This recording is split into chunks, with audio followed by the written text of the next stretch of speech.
Welcome to Cold Brew Finance's U.S. End-of-Day Technology Deep Dive for Thursday, March 27, 2025, covering market moves in technology, communications and healthcare indexes, stocks, and ETFs. I'm your host, Ira Roth. Let's dive in. Tech-related indexes closed broadly lower today.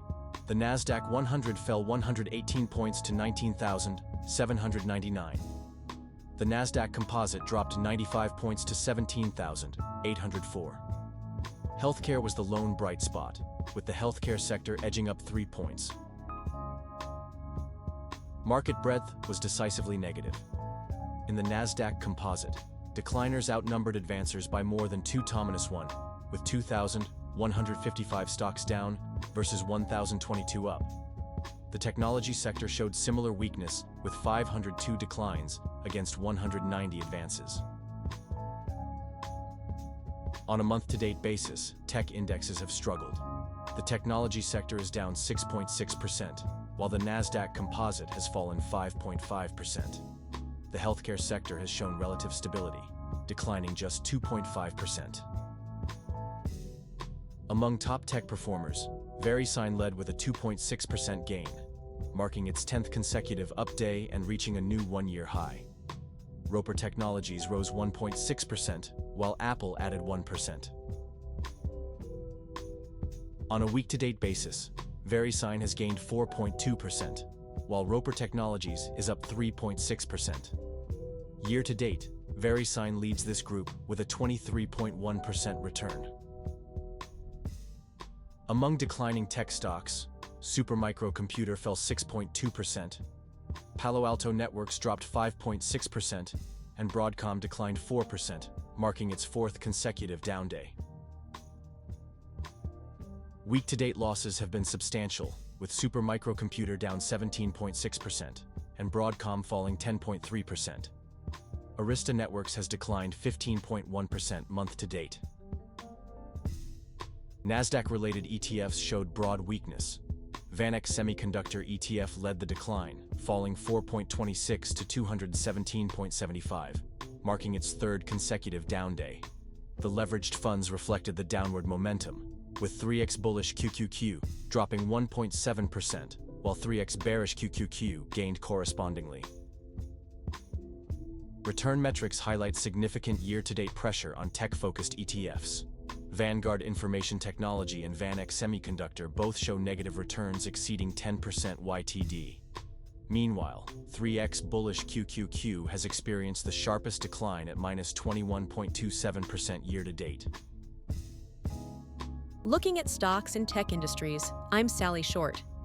Apple closed at 223.85, up 2.32, showing a very strong negative trend. Microsoft and Amazon had minimal gains with mixed negative trends. Meta Platforms and Alphabet both closed lower for a 2nd consecutive day. Among major tech stocks, Apple and Amazon showed week-to-date gains of 2.6%, while others declined. Month-to-date, all 5 companies posted negative returns, with Meta Platforms down nearly 10% and Apple down 7.4%. In semiconductor stocks, SmartKem led gains, rising 12.3% with strong upward volatility. Indie Semiconductor advanced 4.6%.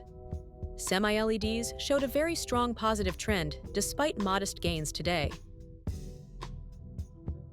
Returns analysis shows SmartKem surging 59% month-to-date. Semi-LEDs has impressed with a nearly 80% year-to-date gain. Meanwhile, Indie Semiconductor has struggled, down 44% year-to-date. In cloud computing stocks, Block surged dramatically, up 29.42 to 83.46, a 54.4% gain. Box rose 2%. Viva Systems displayed a very strong positive trend despite modest gains today. Return analysis shows Block's massive single-day gain contributing to a 28% month-to-date return. Viva Systems maintains strong momentum with 13% year-to-date gains. Dell Technologies has declined 16% year-to-date. In AI and robotics, VanEck and Boeing showed positive trends despite flat trading. Holysys Automation Technologies maintained its strong positive trend. Intuitive Surgical and Rockwell Automation declined for a second consecutive day. Return metrics show FANUC up 12% year-to-date. Intuitive Surgical has declined 11% month-to-date, while Rockwell Automation is down 6.6% in the same period. Looking at thematic ETFs focused on AI and robotics, all funds showed downward pressure today. Robotics and automation and industrial and logistics both extended their losing streaks to 3 consecutive days, amid very strong negative trends. Weekly returns have been challenging across the AI and robotics ETF space. Robotics and automation and robotics saw the steepest declines at -1.7% and -1.6% respectively. Month-to-date, AI and robotics leads the losses at -6.9%. Electric vehicle stocks showed mixed performance today. Nikola surged 52.5% after breaking out from 13 days of sideways movement. Rivian Automotive gained 7.6% amid strong upward volatility, while BYD rose 3.9%, continuing its very strong positive trend. Looking at returns, BYD stands out with a 56% year-to-date gain.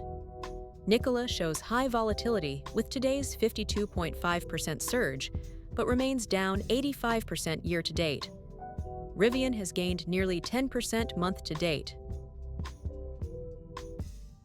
In quantum computing stocks, Honeywell International extended its winning streak to 4 days. Keysight Technologies broke downward after 3 days of flat trading. TE Connectivity fell 1.7% amid a negative trend. Monthly performance shows quantum computing leading with a 30.8% gain. Archer Materials has struggled, down 49% year-to-date. Honeywell shows relative stability with a modest 1.9% weekly gain. Solar stocks showed modest gains today. Ascent Solar Technologies rose 4.6% despite being flat for nearly a year. Maxion Solar Technologies gained 2.2%, but maintains a very strong negative trend. Tigo Energy added 2.1%. Year-to-date performance reveals challenges in solar stocks. Maxion has declined 57.6%, while Ascent Solar is down 45.3%. Enphase Energy shows relative stability, though still down 11.6% this year. Among tech thematic ETFs, mixed performance is evident today. First Trust Index X, Innovative Transaction and Process ETF, displays a strong upward trend, while iShares U.S. Medical Devices ETF added 30 cents despite showing negative trend signals. Global X FinTech ETF continues its decline, marking 3 consecutive down days. Looking at returns, First Trust Index Innovative Transaction and Process ETF leads with a 7% year-to-date gain. Meanwhile, Global X FinTech ETF shows the largest decline, down 8.5% year-to-date. iShares U.S. Medical Devices ETF posts positive week-to-date returns despite negative monthly performance. And with that, we wrap up another end-of-day technology deep dive. I'm Ira Roth, along with my AI co-host, Sally Short. Thanks for watching. Please like, subscribe, comment, share. Cold Brew Finance is an experimental project with market reports written, narrated, and delivered totally by AI, with market data kindly provided by financialmodelingprep.com. Always seek professional financial advice before making any investment decisions. Check into the channel daily for coverage of stocks, crypto, currency, and commodities. Thanks for watching.